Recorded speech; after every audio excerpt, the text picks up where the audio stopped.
This video assumes familiarity with previous videos I've produced on the impact of Jewish mysticism on Islam, particularly the last video, which was on the mystical background to Surah 20, and another video called Muhammad the Mystic and the Boy Under the Blanket. That video details the strange encounter of Muhammad and a Jewish boy mystic.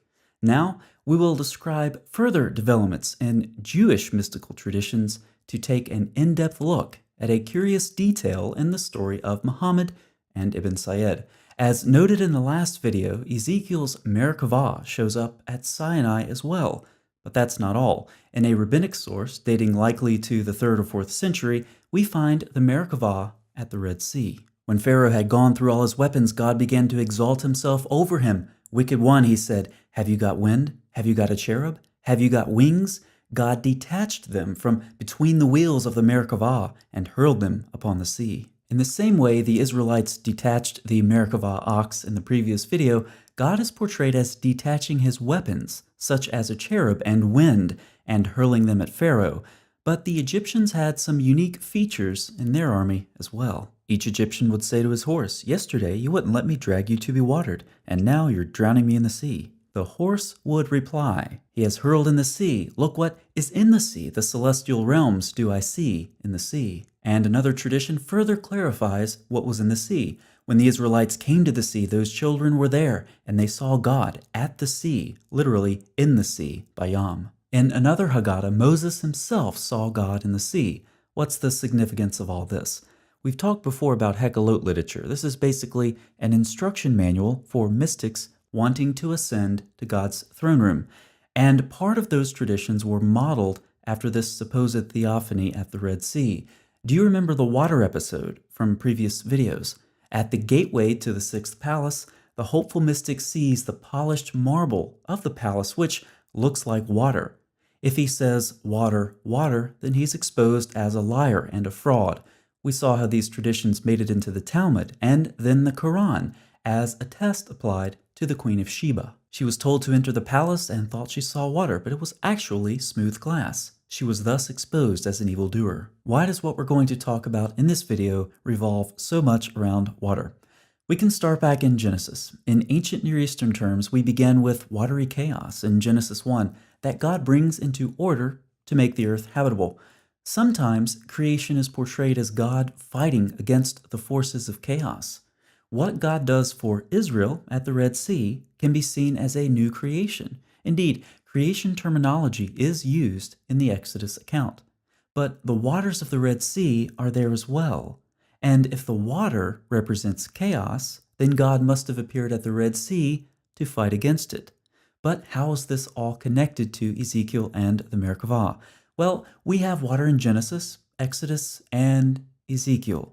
Remember where Ezekiel was when he had his vision. These were the living creatures that I, Ezekiel, saw underneath the God of Israel by the Gavar Canal, and I knew that they were cherubim. Now let's do some rabbinic wordplay. You could read Genesis 3:24 as saying, "More ancient than the Garden of Eden were cherubim." Genesis Rabbah, commenting on the verse, connects it to the cherubim in Ezekiel 10:20. More ancient meaning angels were created earlier than the Garden of Eden. So it is written, "This was the Chayah that I saw beneath the God of Israel at the river Kavar, and I knew that they were cherubim." This works especially well not only because of the cherubim in each verse, but because Kavar can also be taken to mean long ago, recalling the wordplay in Genesis 3:24. Thus, Ezekiel was by the canal, or river, of long ago. We've previously discussed how rabbis will connect various biblical passages on the basis of a single word, and an unusual or inappropriate meaning of the word at that.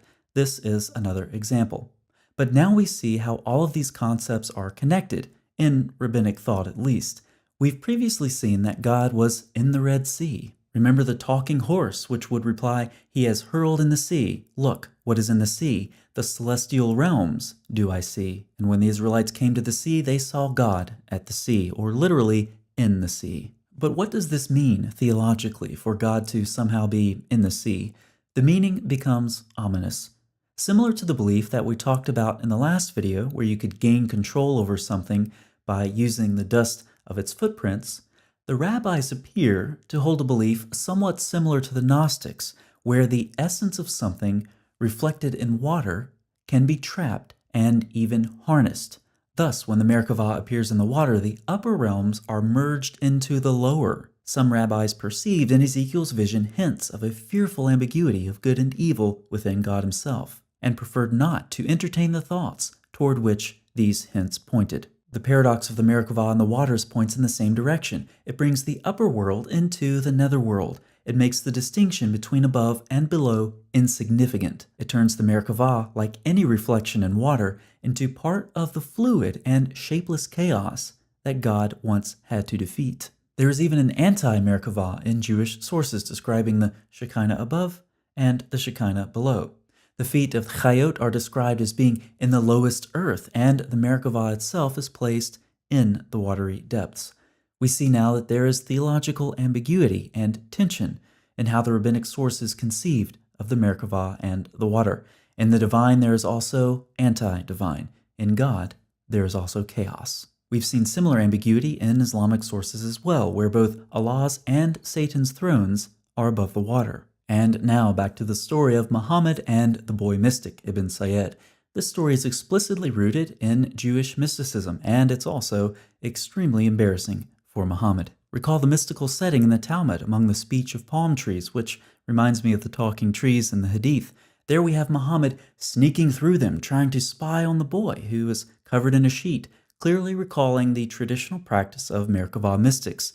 But Muhammad wasn't too stealthy. He was caught by the boy's mother. Also recall that Muhammad tested the boy's psychic powers in the usual way.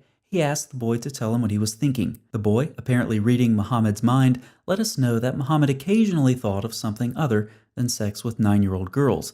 The boy revealed Muhammad's thoughts. It is just smoke, allegedly referring to Surah 44. And now we get to our specific point of interest. Muhammad poses another question to the boy, saying, "Do you bear testimony to the fact that I am the messenger of Allah?" The boy returned the question. Muhammad is indecisive at this point and simply gives an answer generic enough to be worthless, and then eagerly questions the boy again. "I affirm my faith in Allah and His angels and His books, and what do you see?" The boy replied, "I see the throne over water." Muhammad said, "You see the throne of Iblis upon the water." David Halperin sums it up nicely. Ibn Sayyad's vision is rooted in the Jewish Merkavah tradition. Like the Midrashic Ezekiel, he sees the throne and the Chayot amid the waters. But Muhammad's response, like so much else of his teaching, is also rooted in Judaism, in the rabbi's perception that the presence of the Merkavah in the waters is an ominous clue to the nature of its occupant. Ibn Sayyad therefore must be having a vision of Iblis, enthroned in the sea with his Chayot. Whether it's a palace that looks like water, Muhammad covering himself up with a blanket during his revelations, a mind-reading boy mystic, talking trees, or divine ambiguity, once again, some otherwise very puzzling stories in the Islamic sources can be explained entirely against the background of Jewish mysticism. I'll see you next time.